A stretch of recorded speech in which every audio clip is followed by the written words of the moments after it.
What's up everyone? Welcome to the video. Today we're going to take a look at how to replace the battery in this Chevrolet Equinox Smart Key Remote Fob.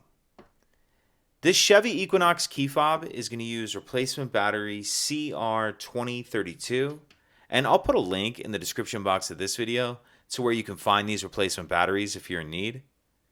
The first thing I'm going to do is grab my key fob and remove the emergency key that's in the bottom of it. That's done by pressing this button on the side of the fob here that my thumb's on, and the emergency key will pull out like that. Now if I hold the key fob with the buttons facing down and take a look at the bottom of it, this slot right here is where this emergency key just slid out of. So what I'm going to do is take my key and put just the very end of my key in that slot. I'm only going to put about that much in there, what's on the other side of my fingers. So I'm going to put the very end of that key in that slot and then pry up like this on this back cover.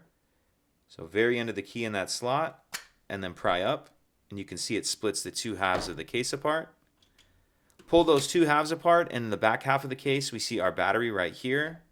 And there's these two cutouts, one right here and one right here in the battery holder that will allow you to get the edge of your key under the battery and pop out of that holder.